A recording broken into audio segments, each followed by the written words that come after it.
Halo semuanya. Seperti yang dijanjikan, hari ini kita akan membahas sebuah perusahaan dari pasar saham AS, yaitu MicroStrategy.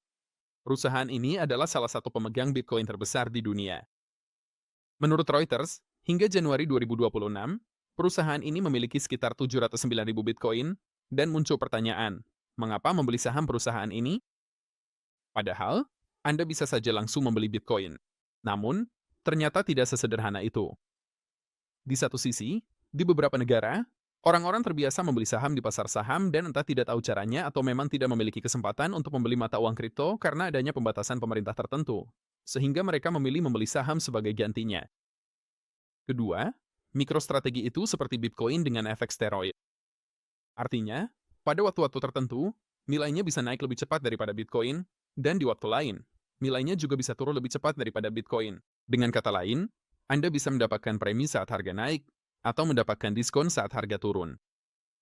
Jika kita melihat kandel bulanan, Anda akan melihat bahwa dari puncaknya, nilainya turun sebesar 72%, sementara Bitcoin turun 36% dari harga tertingginya. Namun yang menarik adalah saham perusahaan ini mencapai harga tertinggi sepanjang masa pada November 2024, sedangkan Bitcoin mencatat rekor tertinggi baru pada 2025 yang tidak diikuti oleh saham perusahaan tersebut. Sekarang, mari kita perhatikan level-levelnya. Menurut saya, level yang paling penting adalah $138.88.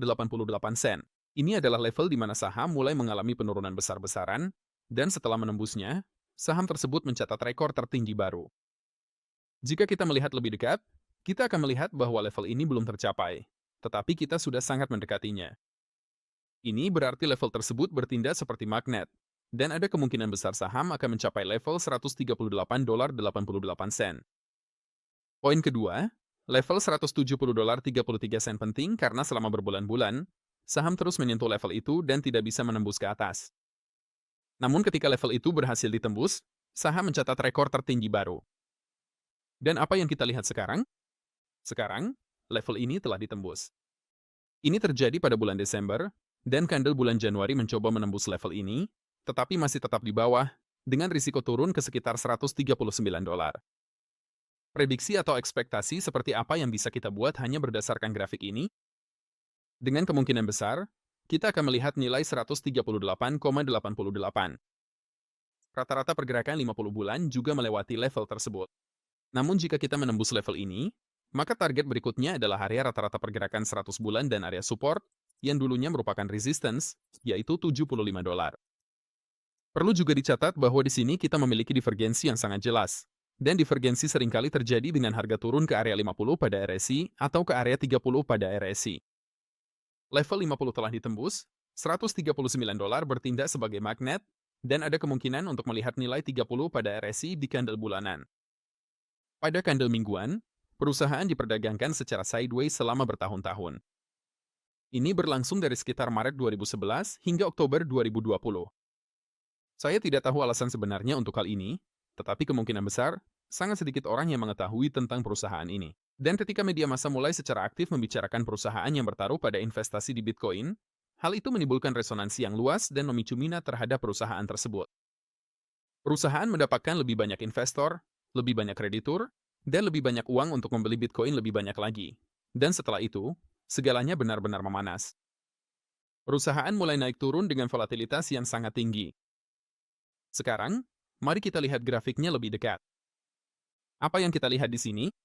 Setelah harga menjauh dari rata-rata bergerak, ia mendekati rata-rata 50 minggu, lalu naik lagi, mendekatinya lagi, dan naik lagi. Dan di sini adalah sentuhan pertama pada rata-rata 50 minggu, lalu kita melihat penembusan di bawah rata-rata 50 dan 100 minggu. Ini menunjukkan bahwa kita mungkin sudah menyaksikan terjadinya perubahan tren global. Sekarang, mari kita tandai level-level pentingnya. Level penting pertama ada di sini. Level ini tidak bisa ditembus dalam waktu yang lama, tetapi begitu berhasil ditembus, rekor tertinggi baru pun tercipta. Itu di angka $178. Level penting kedua ada di sini. Ini adalah dasar dari rentang pergerakan menyamping ini. Jadi, mengingat kita telah menembus ke bawah level $178, kita juga bisa melihat 117. Kita belum bisa membicarakan pertumbuhan, bahkan meskipun ada candle bullish engulfing pada 12 Januari, karena kita masih diperdagangkan di bawah level $178.05. Jadi untuk saat ini, prioritasnya masih ke bawah, setidaknya menuju rata-rata pergerakan 200 minggu, yaitu $145 per saham.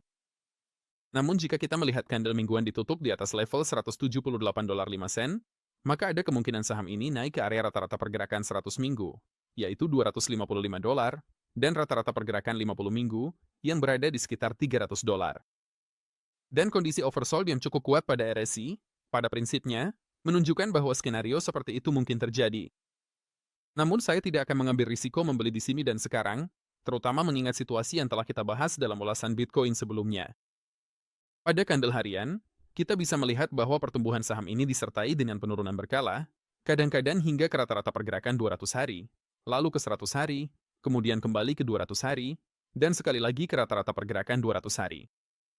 Dan akhirnya, tibalah saat di mana baik rata-rata pergerakan 200 hari maupun 100 hari tidak mampu lagi menahan penurunan saham. Bahkan, harga menembus rata-rata pergerakan 300 hari yang ditunjukkan dengan warna biru, dan turun tajam lebih rendah. Dan ini menunjukkan bahwa saat ini kita berada dalam tren turun pada candle harian.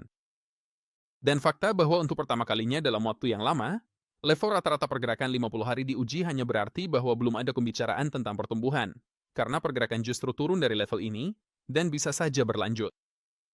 Kapan kita bisa membicarakan pertumbuhan? Hanya ketika saham dengan percaya diri bertahan di atas semua rata-rata pergerakan, barulah kita benar-benar bisa membicarakan pertumbuhan. Itulah yang terjadi pada kita, ya, kira-kira di area ini atau di area ini. Sekarang, ketika kita berada di bawah semua rata-rata pergerakan, titik pengujian rata-rata 50 hari ini berpotensi menjadi tempat yang menarik untuk menjual saham agar bisa membelinya kembali di harga yang lebih rendah. Dengan catatan itu, saya sarankan kita akhiri saja.